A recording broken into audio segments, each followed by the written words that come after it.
Thanks for coming. My name is Helen Dutois. I'm the producer of The Forums and a programmer at the Film Festival. Nice to have you all here. And I'm thrilled that we have with us Franklin Leonard, who is the founder of the Blacklist. We're going to talk all about what the Blacklist is and how you can hopefully work your way up the Blacklist. And we're also going to talk through a little bit of biographical background. So please, everybody join me in a very warm welcome for Franklin Leonard. I really don't need again, so hopefully I can bear up the applause at the end of this. Thanks for coming, particularly in this 117-degree weather. Yeah, it's hot outside. Yeah, that only has anything funny to say about that. It's just really hot. Let's just start off with a few sort of key biographical bits. I know that, I can't remember if it was Harvard or Yale that you studied at. Harvard. And then, and when you were at Harvard, what were you studying? I went there thinking I would be a mathematics major, and then very quickly decided that that was not the right choice for me, and then I majored in social and political theory. So social and political theory after mathematics. Well, I think my theory was that you kind of had to get an answer in math, whereas you could make it easier in social and political theory.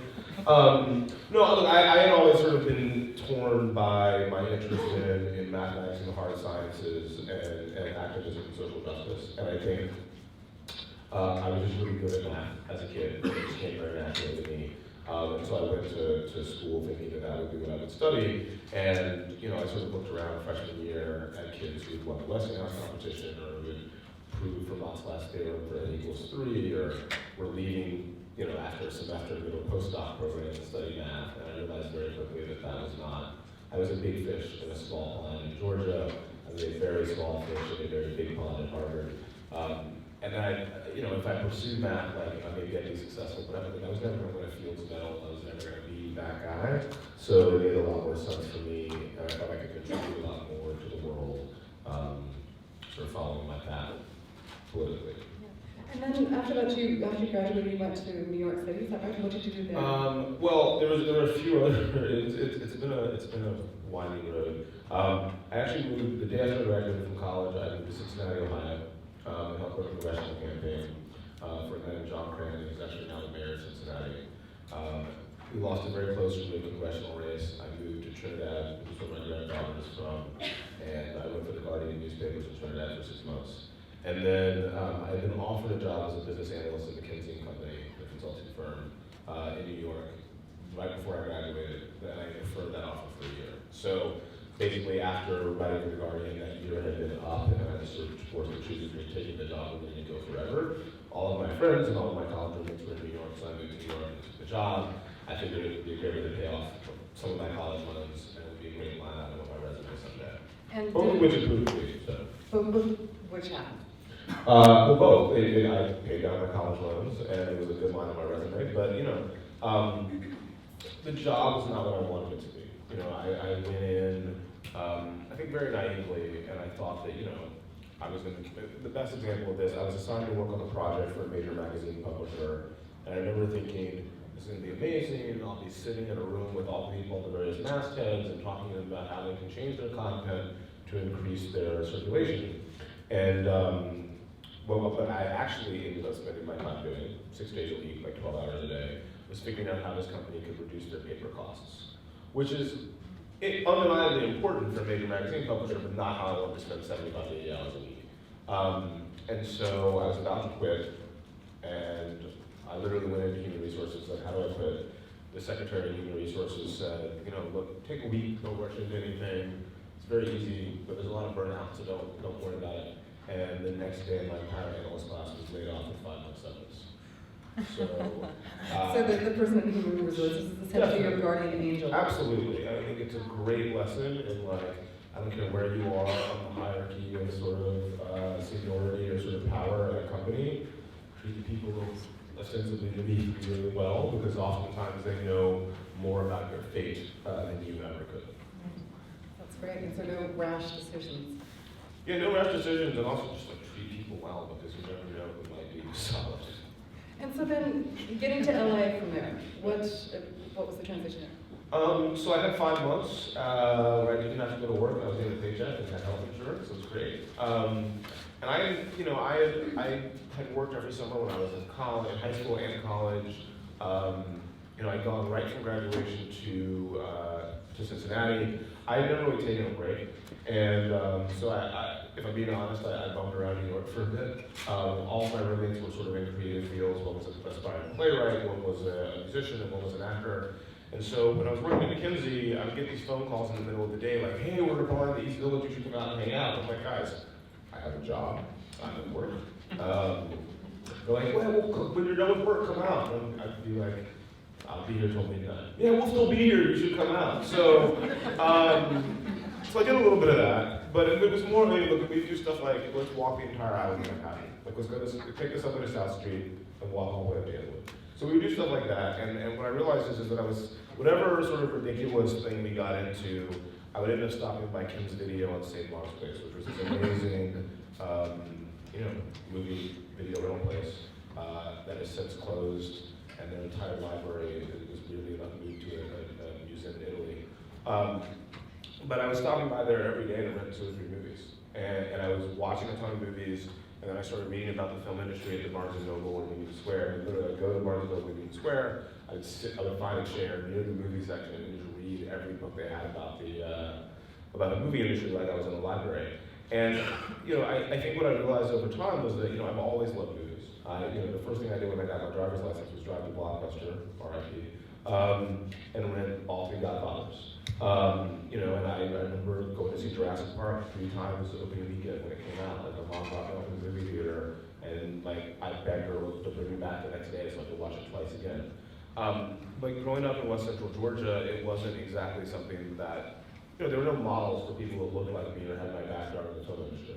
So it just never occurred to me. Success of growing up where I grew up was like doctor or lawyer, and that was the sort of path that I was on. Like, I'd taken the LSAT. And I really didn't want to go to law school. I really didn't want to go into that much debt. And so I ended up saying, okay, I'm going to go out to LA for a month. And if I like it, then maybe we'll see. But I don't have to make any decisions yet. I'll just take a month in LA and enjoy the warm weather, because it was the middle of winter in New York at that point. And I went out to LA, and my first night there, I had a drink with a friend of a friend who happened to be an assistant at CAA. A friend of hers stopped by. I was like, "Oh, there's an agent at CA that actually needs an assistant right now. You guys are getting along really well."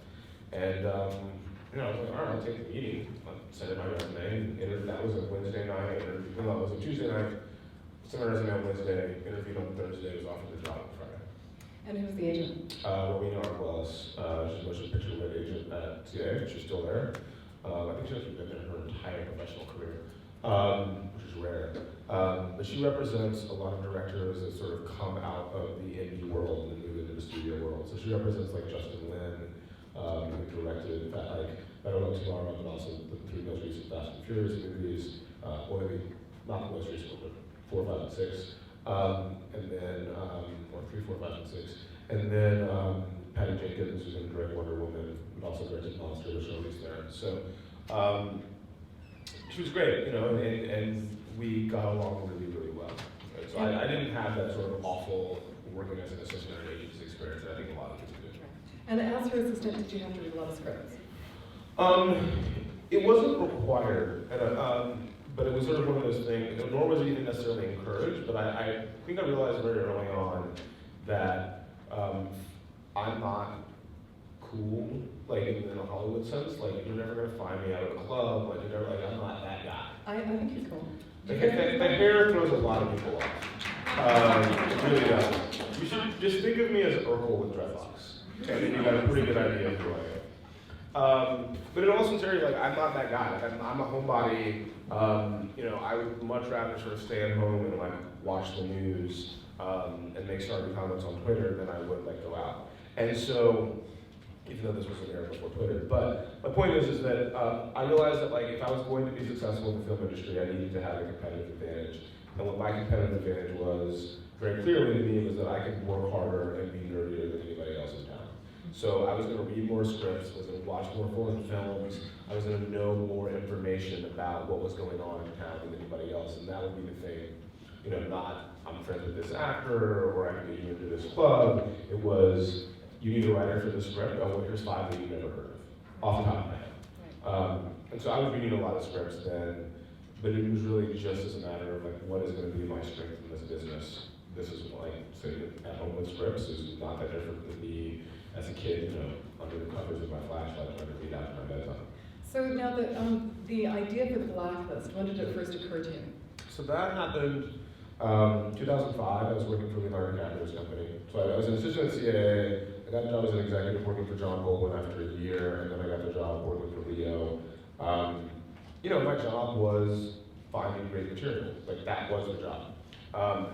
And the vast majority of everything that I was reading was mediocre to bad, which can be really depressing. Like, when you take home 10 to 15 scripts a week, and like, not a single one of them is something that you want to share with your boss. It's exhausting.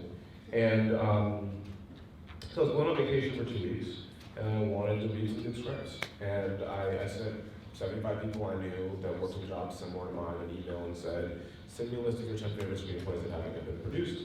In exchange, I will send you back a combined list. And that was it. Like, I slapped a quasi subversive name on it, went on vacation, did not give it a second thought. When I came back from vacation, it had been forwarded back to me several dozen, probably about 100 times, that I hadn't put my name on it. And everyone was talking about this thing, the blacklist, and where did it come from, because the scripts aren't really good. Did you call it the blacklist? I called it the blacklist, yeah. It was a simultaneous nod to the blacklist of the sort of McCarthy era. I'm pretty lefty politically, and the idea that artists of any sort would be silenced based on their political beliefs is like profoundly disturbing to me. And then it's also a conscious inversion of the idea that black somehow need to be bad. I grew up in the Deep South. I remember being in middle school and being told about like literary illusion and sort of color symbolism, and being told, if there's a cowboy with a black hat, that's probably the bad guy. If there's a cowboy with a white hat, that's probably the good guy. And there was no racial animus there, but inductively that's problematic. It's like I remember sitting there being like 11 years old and being like, I don't know where that's going. That's a real problem. And so I remember at the time thinking, like, one day I'm going to write a novel that I totally inverts that, which I obviously haven't done, but I do look for ways to tweak these things that I think we take for granted, but I think do actually have a consequence in terms of the way we communicate via language. So it's forwarded back to you hundreds of times, and you realize this is a success. How do you transition and actually leave your job? Oh, no, I did not realize this was a success. My first reaction was like, pardon the language, oh shit, I'm gonna get fired. Because from my perspective, it was like, this was not a particularly good idea. It was just like the obvious thing to do to find out what people are liking. Clearly, other people must have had this idea, but had the good sense not to do it. And I was the only one dumb enough to do it, and there could be nothing good that comes from it. So I just kept it quiet, and I didn't tell anyone that I had been the person that had done it. And then 6 months into that year, I got a phone call from an agent at then William Morris, who was like calling and pitching a client. Hey, I have this new client, I think you're gonna love the script, and Leo's gonna want to do this as his next movie. It's a call I got every Tuesday from somebody. But this one was different because he ended it by saying, listen, don't tell anybody, but I have it on really good authority, this is going to be the #1 script on next year's blacklist. Which was amazing for a few reasons. The first is, I decided not to do it yet. Because I was like, if I do it again, people are definitely going to find out it's me, and I will definitely not have a job, and then I will have to go to law school. And then, but it was also, it's a survey. 6 months out, you can't have on good authority anything about the survey, and especially when there's no plan to have it happen. So I think that was the first time I realized that I created something that had sort of greater value than I could have anticipated. But did it again the next year. The LA Times outed me as the person behind the list. I had a long talk with my bosses at Appian. We're not super excited about it. But and then I kept doing it, and I've been doing it ever since. Okay, so then you also spent some time as a development executive, and during your time as a development executive, what were the key things that you realized were the basic elements of a great screenplay? Is it possible to even state? Yeah, so I hate this question because it's really, everyone wants like, here are the 5 things. right? Like, here's how you do it. And I don't know that there are those things. Well, sometimes it can even be what not to do. Yeah, well, here's what you have to do. Like, here's the big secret. I'm just gonna like lay it all out. So get your pens or laptops out, because this is really it. Just so everybody knows, we actually have a note-take room somewhere. Oh, wow. Where's the note-taker? Or maybe we don't. Oh, there, okay. So that's our note-taker. So if you want to just listen, later on we will post the information about the session. So he's writing fast because you're talking fast. Yeah, sorry. I had a stutter as a kid, and the way that I coped with it was talking more quickly, so I wouldn't stumble over my words. But we're recording this too, so we'll forget it. But you know, I mean, one of the things, just like as a programmer, when I watch a lot of films, there's some things that they just naturally rise to the top. And one of them is obviously having a very strong, authentic vision and voice. Yeah, I think that's it. And I think again, though, like having an individual voice is important, but that voice needs to be in service of something that makes people feel. Like fundamentally, if there's one tip that I can give you in writing a screenplay, it's set out to write something that elicits an intense emotional response. Like because you can write something that's good, like that's serviceable, that sort of hits all the beats, that is, you know, it's better than the worst thing that came out last weekend. Like a lot of people can do that. That's easy. The challenge is writing something that, if it's a comedy, makes me laugh so hard I need to pee. If it's a horror, it makes me check the locks in my apartment as I'm reading it. If it's a drama, it makes me cry inconsolably and think about like the state of my life and what I've done wrong. If it's an action movie, there needs to be like adrenaline that I can feel while I'm reading the script. Like if you can't inspire those emotional reactions, you don't have much. And I think that's probably the first thing to think about. And I know everyone's, when I said this in the past, a lot of the reactions are like, well, you didn't feel that way about Jurassic Park. It's like, yeah, they did. Like, when I was 13 and went to see Jurassic Park, I was awed by the notion of watching dinosaurs. Now, a lot of that is the special effects, and it's the John Williams score, whatever it is, but the writers teed that up. And the writer teed that up in a way that as I imagine watching the movie in my head, if I was reading the script, I'm still going to have that reaction of awe and I'm going to be moved. So I think that's probably the biggest thing. And then it has to be interesting. It has to remain interesting. I'm stealing this from Chris Rock, but I remember he was doing something similar to this. Someone asked him, like, how do you know if a script is good? And he's like, look, if I'm hungry and I'm reading a script and my wife offers me a sandwich and I get up to eat the sandwich instead of finishing your script, I'm not coming back to your script. Like, your script needs to be good enough that if I'm hungry, I choose to forego food to continue reading it. It's how do you know that a movie is really good? If you're halfway through the movie and you need to go to the bathroom and you're like, you know what, I'm just gonna stick it out. I'm gonna tough it out and then run to the bathroom as soon as it's over. That's how you know a movie's good. And it's the same thing with the script. Like, that's how high the standard is. One other sort of bar to think about. The number of newly admitted Writers Guild members on the feature side is less per year than the number of newly minted Navy SEALs.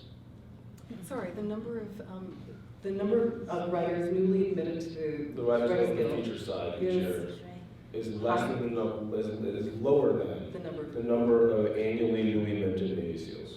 Well, I don't know how many Navy SEAls or newly minted Navy SEAls there are admitted. That to you? It's probably a few hundred.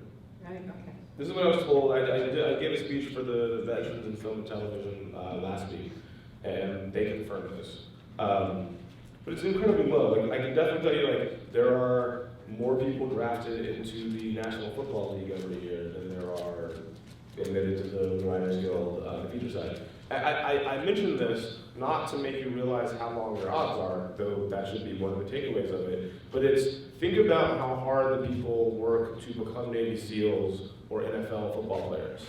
You should be working at least that hard as writers if you want to become a professional writer. And you're an Navy SEAL, you're putting in, like, I knew a kid in college who ended up becoming one. In addition to his regular course load, he was waking up every morning and running 8 to 10 miles. He was going to the gym every day. Like, as a writer, that's kind of what you need to be doing. And if you're not putting in that kind of time, or you think it's not worth it, or you just don't have the self-discipline to do it, then it's not for you. You know, in the same way that maybe football's not for people that don't want to go to the weight room, or being a Navy SEAL isn't for somebody that doesn't want to like go swim in cold water every day. This actually brings up a very interesting point. One of the things I often think is, as many people here are short filmmakers, many of whom will be transitioned to features. And when I meet short filmmakers, occasionally you meet somebody, there was somebody I introduced yesterday who was a writer, co-director, producer, and star. And I have to say she did a great job. But I don't know whether or not it's possible to do any of those hyphenate jobs especially well if you're doing 4 separate things, because like you said, you know, if you want to be a Navy SEAL, it is an all-consuming thing. If you want to be a writer. I mean, look, I think it's possible, and I think, look, a lot of that stuff flows into one another, right? Like, I would say it's sort of the equivalent of saying, like if someone who was drafted into the NFL decided, for example, you know what, I'm really good at football, but I'd rather go be an Olympic decathlete, it wouldn't be the most shocking thing in the world. Because you'd be like, oh yeah, if you're good enough to be a decathlete, you're probably good enough to make the NFL and vice versa. So I think that, like, it's not inconceivable, and I certainly don't want to caution people against being a sort of complete artist in a medium that requires typically a lot of people to work with you. Like, being a writer-director, by all means. Being a writer-director-producer, by all means. Being a writer-producer-actor, more difficult, and certainly you're going to need people to fill those roles at various points. But, you know, I think about people like Taika Waititi, you know, who did What We Do in Shadows, who's an actor, musician, director, writer, producer, and does it all pretty damn well. You know, his first short film got nominated for an I'm Academy not saying Award. it's impossible, I'm just saying Oh, the it's chances harder. of being exceptional At all the above? At all the above is pretty rare. Yeah, there are very few people that like pitch well if the power of the major leagues. Yeah. So now let's talk about the blacklist. Yeah. What is the blacklist and how does it work? So the blacklist has a number of components now. It started obviously as this annual list of Hollywood's best likely to produce screenplays. 2 years ago, we launched a website that allows anyone on Earth to upload their screenplay. So for a small fee, they can host it on our site for $25 a month. They can then have it evaluated by as many readers as they want, and each evaluation is $50 per read. All of our readers have worked for at least a year as at least an assistant at a major agency or management company. That evaluation encompasses some numerical scores from 1 to 10 on premise, plot, dialogue, setting, and character. And an overall score of 1 to 10. Those numbers are meant to reflect how likely a reader would be to recommend your script to their peers in the industry. And then about 250 words on the script's greatest strengths, 250 on its greatest weaknesses, and about 150 on its commercial prospects. But our readers are told point blank, your assessment of a script's commercial prospects should not affect its numerical score. You should be reading everything as samples of a writer's talent, not as potential financial moves for your boss. So is it they get back like a 3-page report? It's not a big bit. I mean, I guess if you were to do it like single-spaced 12-point, it would probably come out at about 2 pages, maybe 1.5. But it's, you know, it comes out at about 500 words. But yeah, so you get the email back with your feedback. And then if you choose to make that feedback public to our sort of industry professional members, there are over 3,000 of them that range from agency assistants to studio presidents, working actors and directors, then we share the information with the industry about the best stuff. You know, I think probably the easiest way to explain it is that we're basically eHarmony for people who write movies and people who make movies. Or if you're younger, Tinder for people who write movies and people who make movies. And that's actually really accurate. You know, on one side we've had over 20,000 scripts submitted since we launched. On the other side we have over 3,000 people who work in the business who are actively looking for good scripts. And we've had a lot of success. And we've had well over 100, 150 writers get signed at major agencies and management companies, well over that number of options and sales. We're partnered with other writers going into the English-speaking language except for Australia. We're partnered with the Warner Brothers to help them find a writer for a 2-step guild minimum line deal for writers from historically underrepresented communities. We have a deal with Disney to help them find writers for their Future Writers program. We had a partnership with the National Football League to help them identify 2 writers to write movies about football. You know, And so do you get unpaid consulting fees for these different things, or how do you? some of them, yes. I think, you know, for diversity-driven relationships, we don't charge. Because I think that's just a mission that if someone wants our help in finding writers from historically underrepresented communities, I'm not going to charge them for that. If they want our help just finding great writers, like the NFL thing, which is any writer who wants to write about football, yeah, there's a small fee. And then is there a professional side and a sort of for people who already have representation? And, you know, how do you Yeah, so the database of scripts is sort of a 2-tiered system. On one hand, you have hosted screenplays, which are uploaded and available for download on the site, and increasingly that's even being used by professional represented writers. You know, there are working writers who upload their material, have their scripts evaluated, both for the value of the feedback, but also to get their scripts out to people who can do something with them. I mean, look, here's the reality, right? Like, agents only have so many hours in the day. They're generally speaking only going to be making phone calls on behalf of their most recent piece of material. And it's impossible for them to know what everyone in town wants to make at any given moment. But if the internet can, because if someone goes searching for something that's exactly what you wrote, we can then say, hey, you're looking for an action movie set in China with a female lead between the ages of 35 and 44. Well, if this person wrote it, you should give their agent a call. And so that, in that way, for a lot of agents and managers, we can turn old business into new business, which is very helpful for them. Just out of curiosity, do you sometimes find scripts that are where the concept is fantastic, but the execution is weak? And so if there's a production company that's very specifically looking for something that fits the bill? Yeah, so there definitely are scripts where, like, you know, the premise merits a 9 out of 10 and the execution merits a 4. One of the ways in which industry professionals can use the site is to indicate that they're looking for scripts with good premise, regardless of the other components of the script. And then we serve them up to their email address once a week. So if you're looking for comedies with a really good premise, you'll get an email every Friday saying, here's a bunch of comedies with a really good premise. Look, we fundamentally wanted to make a more efficient market for material, because it's my belief that the biggest losers that have come about as a result of the inefficiencies that currently exist with the market for writing in Hollywood are writers and the audience. There's great material out there that has a harder time getting made because the agencies and the studios control the vast majority of the access to talent and the access to money. And, you know, they're going to make decisions that are in their best interest, and I don't begrudge them that. But unfortunately, what's in their best interest is to route all of the money to the things that are, on their face, the most commercial material. And that's not necessarily what's the best for writers or what's the best for the audience. So I know that Juno and Lars and the Real Girl are 2 examples of scripts that essentially were spotlighted by the Blacklist. Yeah, by the annual list, the survey, yeah. And are there some other well-known examples of scripts that So from the annual list, we've done the annual list now for 10 years. There have been 1,000 scripts on the list. 300 of those have been produced, and those movies have made about $27 billion in worldwide box office. They've won 3 of the last 7 Best Pictures, Slumdog Millionaire, Argo, and The King's Speech. 8 of the last 16 screenwriting Oscars have been awarded to Blacklist scripts, and 4 of last year's 8 Best Picture nominees. That is a phenomenal. It's a little crazy. It's a little crazy. I mean, I'm just hoping you're getting a piece of this action, because that's. I'm not actually, not at all. You gotta change that I can't even get a ticket to the Oscars. No, I think at the end of the day, I think this is really important for me to see, right? Like, I don't make these movies. I don't direct them, I don't write them, I don't act in them, I don't gap them. It's talent spotting. It's talent.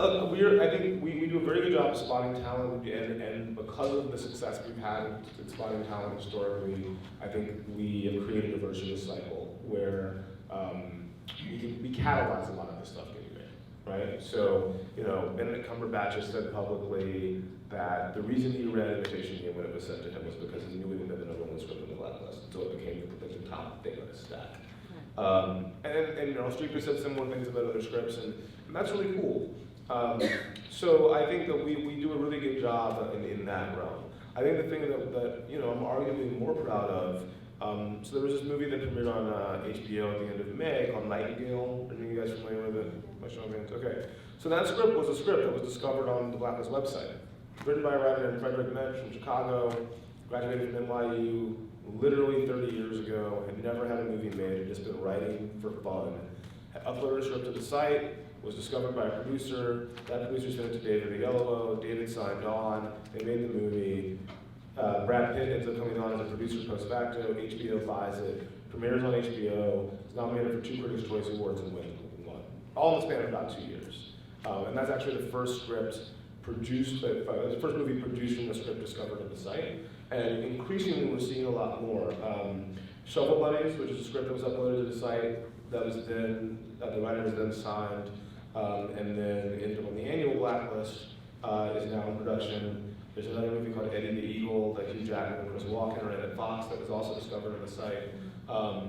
Another movie that will go into production this fall is Zoe Kravitz called Black Belle that was discovered on the site. So, I think that we're actually getting things made now, and that's really exciting.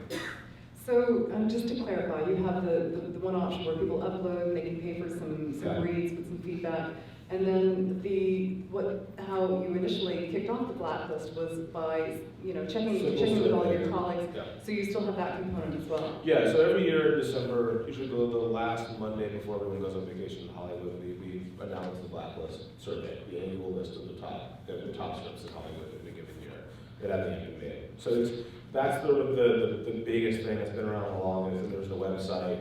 And with those ones, when you get that list, so you write out to a bunch of friends in the industry. How many people are you now writing to for feedback? So when I started working at Universal, so I went from working for Leo DiCaprio's company to working for Sidney Pollack and Anthony Minghella, and then I went to go work at Universal.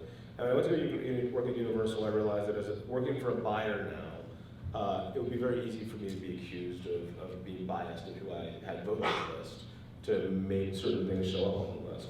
So I had to standardize the voting pool, and what I basically came up with is every executive at every major studio and major financier and every production company that has a deal with a major studio, major financier.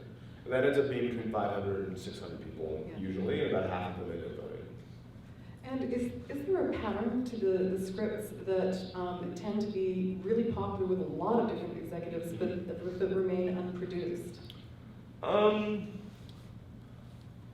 No, I don't know that there's a pattern now with the ones that are really popular but remain unproduced. I can definitely say that there are a few things that do, and there's one kind of script that does invariably end up on the blacklist every year.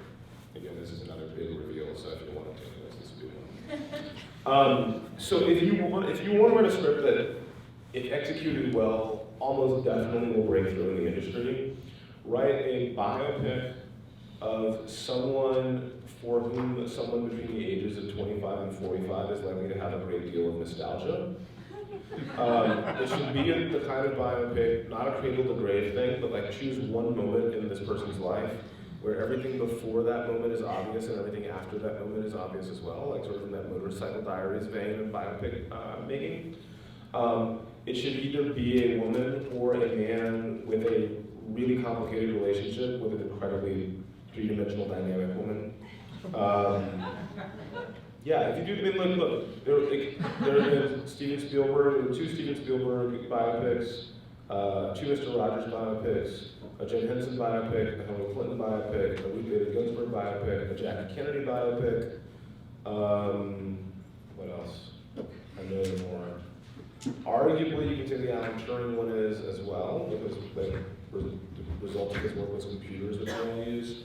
And that's half of them. I mean, there's so many scripts by that description. I have a few theories about why those work. One is that you sort of, and I talked about emotion before, you sort of, starting with that subject matter, people bring in their own emotional weight to it. So if you do a serviceably good job, it's a lot easier to elicit that emotion. But I think it's also most of these stories are moments in these people's lives that the public, generally speaking, doesn't know very well. And are they making transitional moments in their lives? Yeah. So the Hillary Clinton biopic, Rodham, was the moment. So Hillary has graduated from law school. She's working in Washington, D.C. for Mary Wright Edelman. Mary Ellen is her mentor. She's working for the House Committee to Impeach Nixon. She got this boyfriend named Bill, who's from Arkansas, and he's like kind of a cad, and he's like teaching law at the University of Arkansas, and she can't decide between whether to stay in DC and move to Arkansas to be with him. And like a lot of the script sort of revolves around this moment, like, will she sort of stay and focus on her own career, or will she go be with this dude Bill? Right. Well, I mean, who knows what his deal is. And that's, I think, and then the Ruth Bader Ginsburg biopic is a similar thing. It's very early in her career. It's a case that she's trying as a lawyer on the basis of sex. Like, it gives us insight into who these people that we sort of hold as icons are. Whether they get made is a totally different question. So this actually brings something interesting up. That I mean, you were saying that with many of these, they were made unproduced, but they're great. So is that kind of in a way a good calling card for a writer to get more notice for their writing? So it's maybe career building rather than launching out to the screen. I mean, look, it's great to get a movie made. You make more money and get a movie made. Sure. But it's equally valuable, and I think it puts you in a position to get more movies made if everyone loves a script that you wrote that doesn't get produced. Yeah. Because getting the movie produced thing, it's kind of out of your hands as a writer, unless you're also a director or producer. You can just sort of write the best script you can and hope that people respond to it. And then the logistics of getting it made is really, it's not the writer's fault or responsibility. Especially once, if everyone likes it and it doesn't get made, it's not your fault, probably. It's a casting issue, or the budget's too high. Like, there's any number of things but I think the real focus for a writer, especially a writer who's not yet established, is writing something that elicits an intense emotional reaction in a very large number of people who work in the film industry. You do that, the rest will take care of itself. Let's talk about numbers. How many submissions do you get, or uploads do you get per year? The site, we probably get about 10,000 submissions a year. And every year, how many make the final blacklist? Is it 100? No, the annual blacklist, it varies. It's typically every script that gets at least 7 votes makes it. So again, I want to emphasize that they're technically 2 entirely separate things, right? Like, the website is a discrete marketplace for material. The annual list is just a survey. Now, there have been 10 scripts in the last 2 years that have gone from being on the site, getting good reviews there, being signed by an agent or manager, and then making the annual list at the end of the year. But simply by submitting your script to the site, even if it gets well received there, does not necessarily mean it's going to make the annual list. They're 2 entirely different processes. But maybe 10% of them can get some traction. But you'll definitely, that's how you can get traction to get signed, which can put you in a position to be on the annual list at the end of the year. So if you were an emerging screenwriter and super talented, but nervous and awkward and didn't know how to approach agents or anything, the blacklist is a good way. What's the key advice that you can give to emerging screenwriters? The biggest thing I would say is A, make sure that your script is as far along as you can take it. Like, don't upload something that you don't believe strongly in. There's a reason we charge $25 a month. Part of it is because we're a business, we need to make money. The second is a conscious disincentive against people uploading what they know to be garbage, just on a lark. I don't know how many of you guys have experience with Amazon Studios, but that was a problem that they had, was everyone just uploaded everything, because it's like, it's free, and if it sells, then great, but if it doesn't, I don't care, because it's free. Put your best foot forward, probably the best thing. And the other thing that I think that people have been doing to really great effect is taking the evaluations they receive from the site, using sort of the best comments, or the comments that work most in their favor, and then including those in query emails to representatives, along with a link to their script page. So you might say, hey, so-and-so manager, I wrote the script, I submitted it to the blacklist, it got an 8 out of 10 overall. The reader said that it was something that agents and managers should definitely pay attention to. Here's a link to the script if you want to download it. And what's amazing about that is, and actually probably the feedback I hear most frequently about the blacklist within the industry is people saying, oh, it's the best amazing thing in the world. Now when people call me and want to submit something to me unsolicited, I can tell them, submit it to the blacklist. If it's reviewed positively, I will definitely read it. And now I know which of the unsolicited submissions to take seriously, because they will tell me that they got a good score on your website.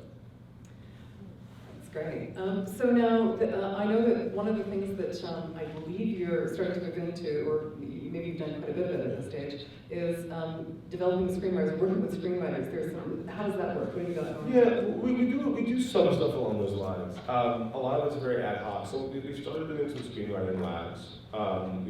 We did two sort of big, we did two labs in Las Vegas, one 2 years ago and one last year, where we fly 6 screenwriters who performed well on the site to downtown Las Vegas to be mentored by 4 working screenwriters. The first year was Billy Ray, Keely Smith, and Brian Koppelman. This past year it was Max Borenstein, Jessica Bendinger, and Jesse Legatow. And that's been great. And then we did a smaller micro lab in New York. We were doing a series of events in New York last month. We did a micro lab in New York. Again, I think this was 4 screenwriters and 3 mentors. And then we'll be doing another one of those. What do you do during that week? Pretty straightforward. We have one day when Scott Myers, who writes our official screenwriting blog, Going to the Story. If you're not familiar with him, definitely check it out. For my money, he's the best screenwriting blogger on the internet. He works, it's a peer workshop essentially. All the writers read each other's scripts and give them feedback. And then for 2 days, each writer sits for 2 hours with each mentor, and they've all read the script and they give them feedback as well. So basically, if, as a writer, you're getting about 10 hours of feedback on your script in the course of about 3 days. It's pretty intense. Like, everyone leaves exhausted. Yeah. But the feedback's been really, really good. Everyone seems very happy with it. And is it entirely financed through? Yeah, so the annual lab we did in Vegas was we paid for everything. The New York lab, we basically said, we called it a regional lab, so we didn't pay for accommodations. The idea was that if you're in New York, you should be applying, and if you're not, it's kind of up to you. But we're doing more regional labs this year. So we have one in San Francisco, in the fall, one in Toronto, and probably one in LA. But we doing one more of those. And let's talk about your podcast. Yeah. Hugely popular. Seems that way. It's weird. How many of you guys are already subscribing to our podcast? Hands up, anybody? No one. Excellent. One person. All right, one person. How many of you have iPhones? All right, great. So here's what we're going to do. Open your podcast app. You guys think I'm kidding? Seriously, open your podcast app. Open your podcast app. Let's see if we can spice up on the IG grade. Open your podcast app, search for Blacklist Table Reads, and subscribe. Or you can just go to the top podcast for TV and film. We're the #1 podcast. Yay. It's right there. For its purple thing. Just Blacklist Table Reads. Maybe post it. Blacklist 2 words. Blacklist Table Reads. Yeah, it's crazy. We might be #2 behind NPR's like Pop Culture Happy Hour or something. And so, what do you do on your podcast? Yeah, so the basic idea is that we take the best screenplays that we find on the website. We get a bunch of cast that, like working Hollywood actors, and we get them into a radio studio and we record the screenplay as essentially a contemporary radio play. And then we release each screenplay across a 4-episode cycle. And that's pretty much it. So the first 4 episodes were actually a script from the annual list. And the reason we did that is explained in the first episode. Sorry, from the what list? From the annual blacklist. Right. So, but then every other script we've done since then has been chosen from the website. The second one was a script called The Other Side that starred Darren Criss from Glee and Hedwig and the Angry Inch, and Tammy Blanchard, who's won an Emmy and been nominated for 2 Tonys. And that was actually a coming-of-age drama set at the nexus of the Hasidic and hipster communities of Williamsburg, Brooklyn. It's a really amazing script. The script we have up right now is called Terrible Parents by Ryan and Kevin Ozer, about 2 sets of parents sort of going to war in order to get their kid into an elite private school. Our next script, it will be a Jane Austen-esque romantic drama that we'll record on Tuesday. It's really good. Like I said, yeah, we debuted as the #1 TV and film podcast on iTunes, #7 overall. About 50 to 75,000 people listen to each episode, it seems to be, which is crazy to me. And you know, I'm the host of the show, and I promise you that I'm the worst part of it. So just skip through about 3 minutes, and you can get to the actual meaning of the script. And so they run for like 9 minutes more or less, depending on. No, each episode runs about 45 minutes because we're not. We take a whole script, which usually is like an hour and 45, and chop it up into 4 bits. There's a little bit of prelude and then postlude for me, and then the last episode we actually also do an interview with the writer. So is the idea to promote the writer and promote the blacklist to help the writer get a sense of the words in the actor's mouths so that they all can the write all that? Yeah, I think like look, the priorities are #1, providing leading entertainment. Like putting aside the educational aspect of it, whatever. It's like these scripts may never get made. It doesn't mean that they shouldn't be sort of receive some exposure, and our audience in the podcast is likely to enjoy it. And we get a ton of tweets from people being like, "This is what I listen to on my commute every Thursday." Like, thank God it's Thursday because that we did another episode of the Blacklist podcast. Second part of it is to promote the script and the writer. I think that we sort of already do that on the website, but in a world where everything is about pre-branded properties and like selling something that like people already recognize, if you can sell a comic book that has 10,000 buyers, there's no reason why you can't sell a screenplay that's had over 50,000 listeners, right? And that's happening now, like based on the listener response, it's like getting more sales from the script. Well, we haven't seen that yet, and we're brand new. We just launched the first episode at the end of April. So we're literally, like the second episode of the 3rd script dropped today. It would not shock me at all if by the end of this year, and certainly by the end of next year, that a script doesn't get purchased, either during or immediately after one of the podcasts. One last question before we open up to the audience. With the blacklist, I know that you had a background where you switched from mathematics into, everything sort of came together with this. Yeah, so now with the blacklist, that's great. And the fact that you're doing the podcast, you're helping all these people with their scripts, and you're also doing the development workshops with screenwriters. Do you have other key long-term goals and things that you'd like to put in place with the blacklist? Yeah, I mean, look, everyone asks me all the time, like, when are you going to go produce these movies? And I would love to, but I also am not, I don't want or need to be the person sitting on set. Like, that's just not my priority. I'd love to be in a position to create. Can somebody turn that off? Thanks. Can we just turn all the phones off? That's the second time we've had that. Thanks. Sorry. I'd love to be in a position where I can create an infrastructure where a lot of these movies can get made. So for me, that feels a little bit more like a film finance fund or a studio than it does me being a producer. And like, I wasn't born, I wish that I had Megan Ellison's money. Like I really admire. I have to say, it's shocking that she doesn't come to you. I mean. Well, no, because Megan's doing her own thing and it's amazing. Like that's the thing. Like both her and her brother, both she and her brother. There are so many ways that a person with the resources and sort of privilege that they have could come to Hollywood and be terrible.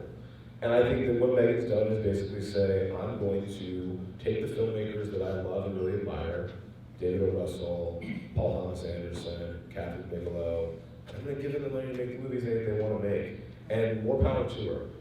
I have a slightly different approach. I like to think of my approach as sort of data-driven Megan Ellison.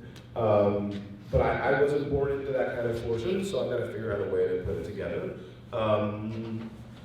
We'll see what happens. I don't have a clear month-to-month 5-year plan for the Blacklist. I think what I do have is a very specific set of values and a very specific worldview.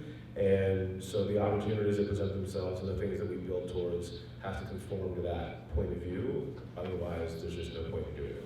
Well, it is very impressive in how in such a short time you have managed to have made such a big impact on Hollywood and bring to light many very, very talented, underappreciated screenwriters. So thank you. Thanks. No one is more surprised than I am. Great, so let's open up to the, so thank you. And a little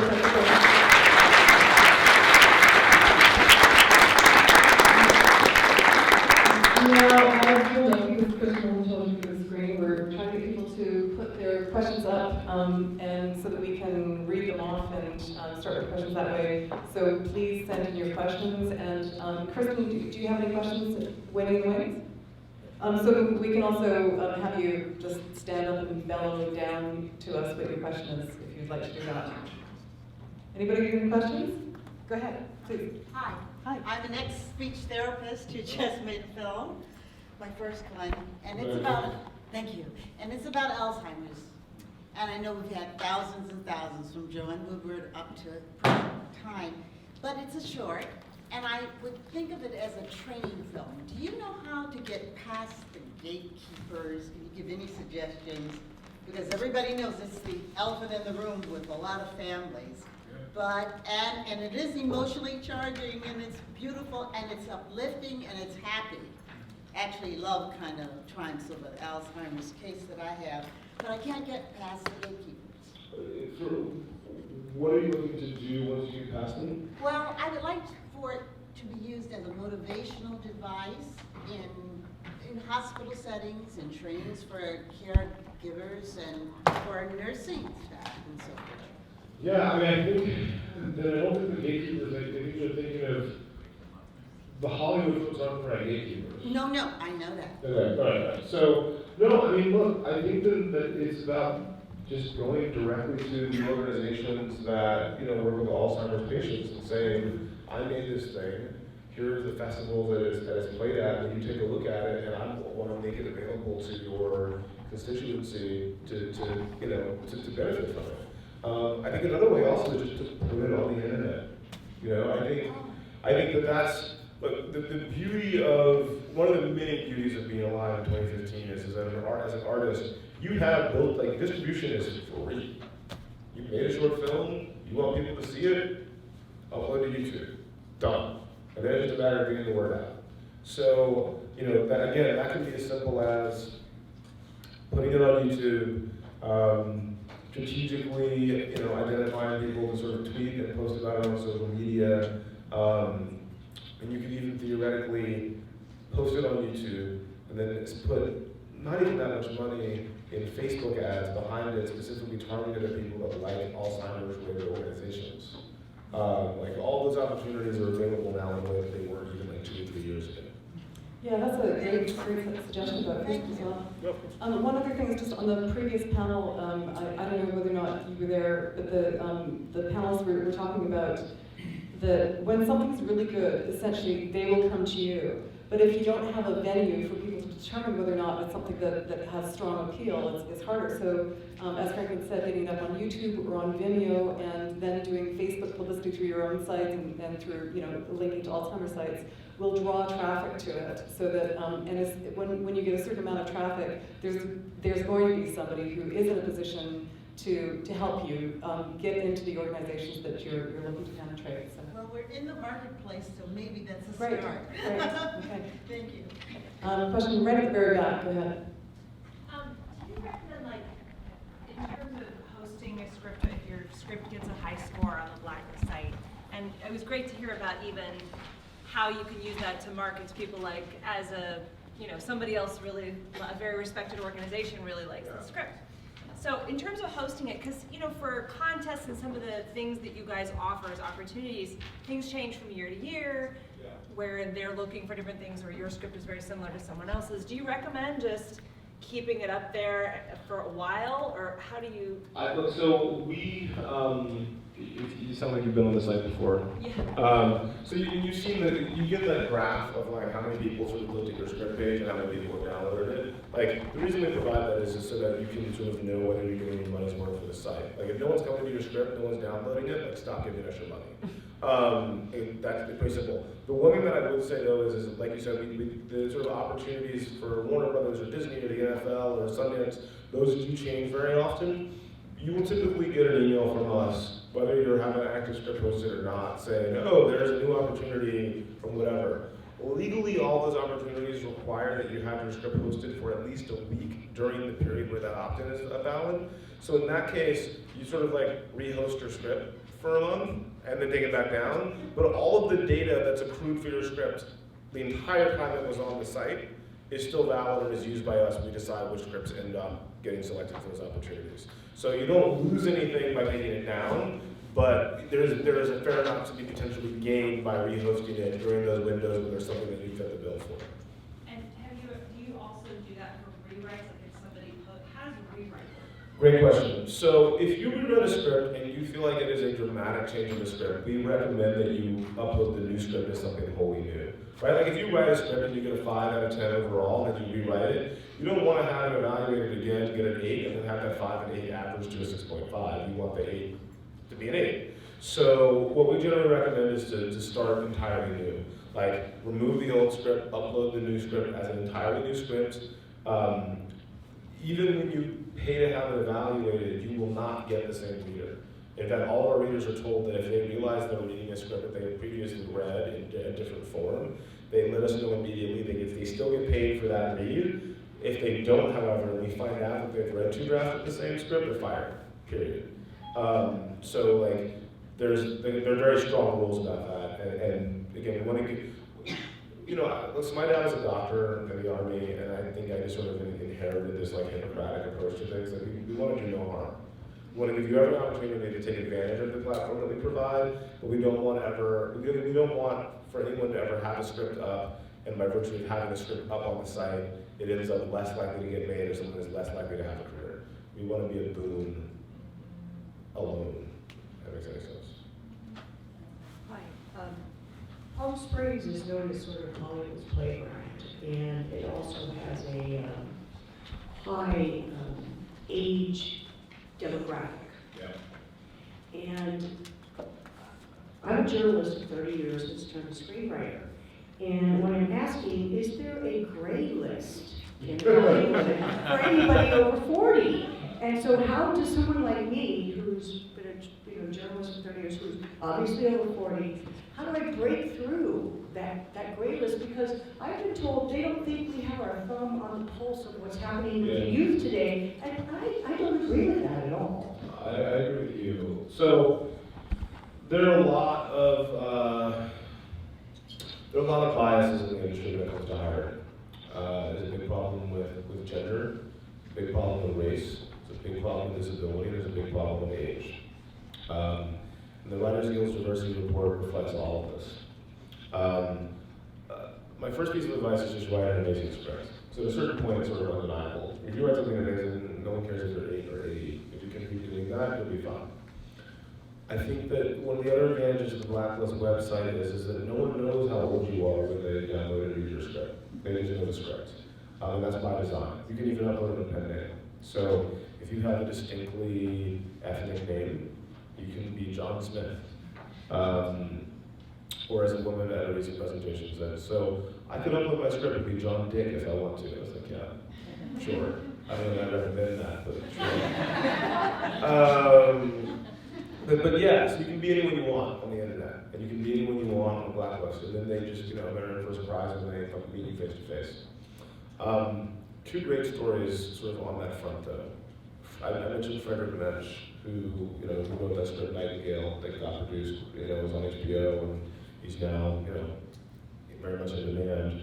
I don't know exactly how old he is, but I do know that he graduated from college 30 years ago. We had a guy named John Aarons, who was one of our screenwriting lab participants, and then also won the fellowship with the NFL to get a 2-step deal, minimum blind deal, also in his 50s. So I think that we're doing a very good job actually in making sure that the industry's natural favoritism towards young folk is less relevant, but I think there's a long way to go. The other thing that I'd say is there's a lab, I think this year's application process is over, but there's an organization called, I think it's the New York Women in Film and Television, is doing a lab for female screenwriters over the age of 40. And Meryl Streep has put up a bunch of their personal money for it. So I feel like increasingly people are aware of these issues and they are they're doing things to address them, and I hope that we're very much in the lead edge of that. So we're not out of the woods. I don't think, look, I think that their bias exists, right? As a black man from the South, I'm acutely aware of the fact that bias exists, and I'm particularly aware of it today after the events in Charleston last night. But I don't think that those of us who are on the wrong end of that bias can use it as an excuse. I think we have to fight it, and I think we have to create infrastructures that allow that bias to no longer exist. But for me, whenever I'm reminded of the extent to which that bias currently exists, it makes me want to work that much hard to be undeniable. Like my attitude is very much, like with the blacklist. If you're a young agent or manager and you're trying to find new writing talent, I dare you not to use it. Like sure, go ahead, build a career, don't be aware of us. Don't sign writers off the website. Don't worry about your writers being on the annual list. See how that works out for you. And I think that's kind of the attitude that we all have to bring into our work regardless of sort of who we are and where we come from. It's write something that is so good that the people who are going to discriminate against you because of your background, because of your age, will regret it and be forced to reckon with the reasons why they did not realize how great you were. Which I know is not the answer that a lot of people want to hear, but I think it's really the only way one can approach the world as it is today. Sorry, I think that's really dark. I have a question here, then over here, and then we'll go up to back. Go ahead. No, just down at the front here. You. All right. Yeah. There's the perception that the existence of the annual list has materially affected the kind of screenplays that writers write. My question is, first of all, as somebody who's reading a lot of scripts before the existence of the list, and now, presumably, whether you think that's true, and if so, if you have any feelings about it, or whether it's just anthropological detachment. That's a good question, actually. I honestly don't know, and I feel like answering in the affirmative, it makes me sound like an egomaniac, even if it is true. Here's what I'll say. I think that the annual blacklist and the success of the scripts that have been on it has given people a little bit of freedom to write things that are maybe a little more creatively ambitious and on their face not explicitly commercial, in part because their agents are like, oh well, even if I can't sell it on the blacklist, I can sell the next thing. So I think it's given people permission to not prioritize the commerciality of it quite as much. But do I think that more people are writing like blacklisty style scripts? No, I just think that people are more aware of blacklisty style scripts because it's something that promotes them. For like the 10 years before the blacklist started, I'm sure there were a ton of scripts that would be described as sort of blacklisty that maybe as many people didn't hear about because no one was saying, hey, pay attention to it because it's amazing, even though it's probably never going to get made. Right. I don't know. I would love for someone to do that study, though I have no idea how you even approach doing that, like an actual analysis of that. I had a question down. First the lady, and then we'll swim back to you in a minute, sir. Hi. I was just wondering if you could talk a little bit about the difference between narrative feature and pilots. I know you upload both, and it's the same criteria, the same idea. So in November 2013, we began to allow writers to upload narrative pilots as well. And really the pilot for anything, so we don't even describe it as TV, we just say episodic. So if it's the first episode of anything that's meant to have more than one episode, you can upload it on the site. Very much similar criteria. Obviously there's slightly different things that you're looking for on the TV side than you are on the film side. All the readers that read on the TV side are folks who have experience reading in TV. Like it's not a one-to-one thing. But again, I think you're looking for something, on the TV side, you're looking for something that makes me say, I want to tune in next week. Right? Like if I watch the first episode of a TV show, that is the most critical element of it. Is this interesting enough? Is this well-read enough? Then I'm going to tune in again. I think the standard, so we've had a few TV successes, like we had a writer at our recommendation get into the inaugural Sundance episodic story lab. We had some writers get signed at agencies and management companies. We've had a few writers get staffed on TV shows. We have not had anybody sell their pilot via the site. And I think the reason for that is because it's a much higher standard selling your pilot script than it is selling your spec script to somebody. So when you sell a screenplay, at that point, theoretically, the producers can tell you, okay, go away now, we're done with you. We're going to hire somebody else to rewrite this. when you sell a pilot, you're selling not only that pilot, you're also selling your ability to reproduce 75 of those, or 13 to 22 per year for the next 5 years. And most people can't, like most working writers can't do that. Like I've got a lot of friends that are in the feature space that have made the transition to TV that are now show running for the first time. And when I run into them, they literally look like someone that's beating them with a baseball bat. I have a great deal of respect for people that run television shows because it is a singular job. It is basically triage 24 hours a day. So again, it's unlikely that you're going to make the transition from totally unheralded, unexperienced writer to I just sold my TV show to NBC or HBO. But you may get signed. You may end up using that as a sample to get staffed on a TV show, and then with 1 or 2 years of experience, that same pilot that you wrote prior could end up selling to somebody else. There was a question at the back, and then we'll come down to you. Go ahead. Hi, Berkeley. I was wondering if you wouldn't mind sharing one of your personal favorite projects that's come through the Blacklist, and/or something that's really been personally challenging for you that came through the Blacklist. First off, awesome T-shirt. Thank you. It's a tremendous source of extra rainbow. Fourth from this. They really should use that at some point in Jurassic World. Anyway, for me, King's Speech was something that I felt really close to, just because I grew up with a stutter. There's a book called Jackie, the Jackie Kennedy biopic, that looks like it maybe is happening now in Natalie Portman. That was very close to me. It's actually written by one of my closest friends from college. He sent it to me like maybe 30 pages in, and was like, I just started writing a screenplay. Can you read this and tell me if I should stop? And I literally emailed him back and said, if you can do this for 80 more pages, you can quit your job by May.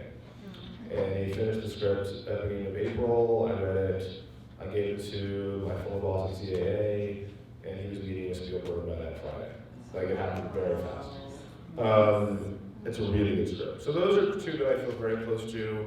I think Nightingale is just a really cool one too. Like the first movie that was made from a script discovered on the website was nominated for 2 Critics' Choice Awards. It was a movie that it's one actor in one location. It is crazy ambitious. It stars a black actor in a role that would typically be reserved for white actors. It does not comment on his race at all during the film. I saw an early cut of it and told David and Elliot Lester, the director, I was like, well, I'll see you guys at Sundance. Like, this is amazing. And then Sundance rejected it, Cannes rejected it, like every festival rejected it. And then David gave it to Brad Pitt during Selma, and Brad was like, this is amazing, why haven't I seen this?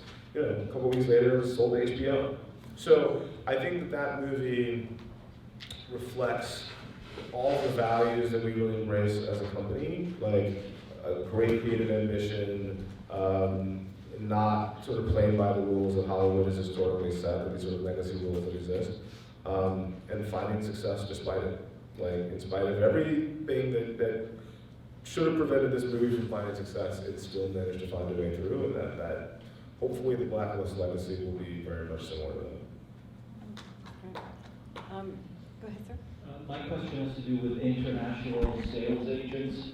How do you work with them, and do you work with them, and how? We generally don't. There are some international sales agents who are part of the website, like on the industry professional side, looking for material. Because, the way we generally judge our industry pro members is, can you materially advance the career or project of the writer who has submitted their scripts in the normal course of your doing your business? So if you're a forward sales agent and you read a script and you love it, you can definitely move that project closer to production. But on a day-to-day basis, I don't really have much interaction with them. If you have a specific question, I can probably answer it just based on my experience on the development side, but. I'm just wondering, since they're so close to the story where it all starts, and so they need, agents, producers, wherever they get their screenplays. It seems like you would be a great source for them. I'm surprised they don't use you more specifically, or business to business. No, you're right. I think that I haven't made much effort to pursue the foreign sales community as members of the site. With AFM coming out, I probably will, if I'm being honest. But typically, in my experience, foreign sales agents are brought in by the producer of a project. So you have a producer who finds a piece of material, they love it, they sort of want to put it in the best position, then they bring in a foreign sales agent to help raise the money. But we certainly welcome foreign sales agents on the website because they certainly can help. And increasingly, a lot of them are producing, and we've got companies that have production arms and foreign sales arms and things like that. So next question. Can you tell us about titles? What's the value of a good title? Does it make a difference? Yeah, I mean, the title, it's the first thing to see. Look, I think it's no different than any other product, right? Like, not to reduce your artistic work to a product, but like, on some level, that's what your script is. It is an enticement to consume your script. So give people a reason to consume your script. That can be simple, that can be calling something the door. Okay, well, I don't know what that means, and if the log line sounds good, then maybe I'll check it out. But you can also be really creative. I mean, the story about American Pie is, right, like the original title was something like, ridiculously funny comedy that can be made for under $10 million that will make more than $200 million if you make it. But that was the script title for the American Pie back when it went out.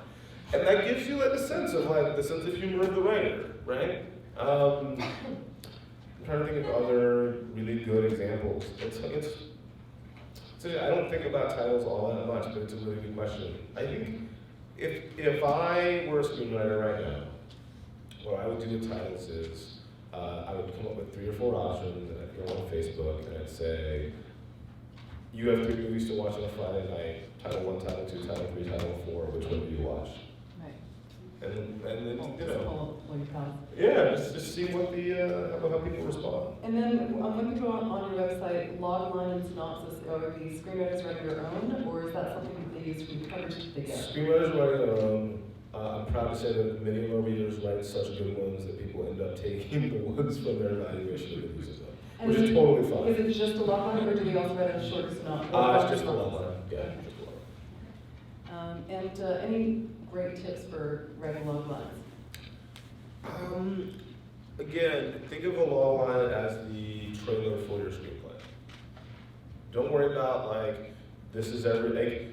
People get like, caught up in this like, well, log line is supposed to say everything that happens in your script, and you know, I can't even remember the other terms, like log line, synopsis, whatever, but there are all these terms and people get all like hung up on it. It's like, the log line, the synopsis, whatever it is, serves one purpose: make people interested in reading your script. Whatever you need to do that, do it. So if that's, you know,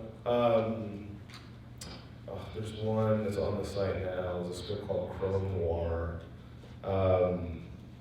where literally it's like, the log line is very simply like, private eyes, dames, robots, question mark. Like something like that, and I was like, you know what, I have no idea what that is, but I'm curious enough to crack page 1.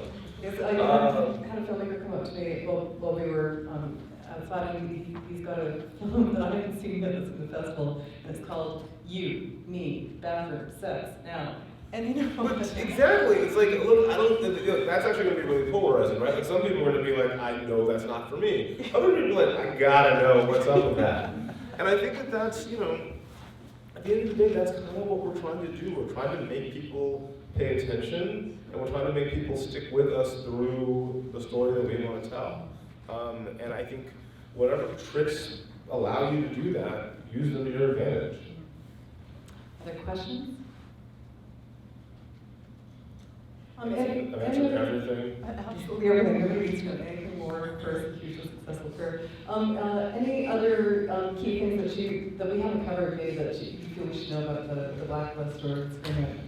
I mean, there's nothing well, look, check out the website. It's blacklist.com with no vowels, so blcklst.com. If you have any questions whatsoever after exploring it, do not hesitate to email us. Kate Hagan, who runs our customer service, is amazing. It's like 97% of the emails that get sent to us get answered within peak business hours. We take great pride in the level of our customer service. Here, I'll close with this. So it's 2015, and life's pretty weird. We live in a world that feels increasingly unconnected, like humanity feels unconnected. And I think you know, in the 50s, you sort of knew who your neighbors were. There were these sort of civic organizations that we all sort of came together in, even if they weren't, you know, even if those organizations were segregated, you still like had a sense of community in a way that I don't think exists in the same way now. And the numbers sort of sociologically back this up. But there are a few places in the world where that isn't true. So, you know, if you're a religious person, you know, whenever you go to your, you know, your house of worship, you feel connected to the people that you share that culture with. When you go to a great concert, classical or rock or rap, whatever it is, like when the people who are performing are really killing it, there's this like energy, and you feel connected to the people around you. I think sporting events are really the only other place where this is true. Like if you go to a sporting event and there's like an amazing comeback, you'll be hugging someone next to you that you just don't know, and that's great. It's a great feeling, and you feel connected to other people.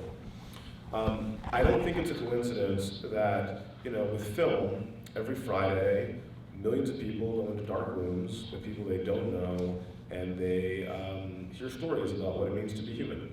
Not that different than a religious ceremony. You know, I grew up Episcopalian, so that was a sermon. But my understanding is that most religious faiths have some version of that as part of their religious service. You hear stories about what it means to be human. In the movies, it might be about what it means to be a robot, or what it means to be an alien, or whatever it is. But at the end of the day, all of this stuff is about what it means to be human. And millions of people consume that on a daily basis. Shortly before he died, Tupac Shakur gave this interview where he was asked, you know, do you think your music's going to change the world? And he was like, no, I think that's ridiculous, but I'll tell you this, my music will change the minds that change the world. When you make film, when you make any popular art medium, but especially film and television, because literally millions of people all around the world will see your work, you are leaving them looking at the world that when they leave the theater, they're looking at the world a little bit differently than they did when they went in. The aggregate result of those millions of people looking at the world differently when they leave the theater and when they went in is a different world. No matter how inconsequential or silly or whatever your work is, it will have an effect in aggregate. And as artists, as filmmakers, as makers of popular art, I think it's critically important that you think deeply and seriously about what effect you want to see on the world when you embark on creating that art. It is a sacred duty and it is a sacred privilege. I wish you all the best with it, and I look forward to seeing your work.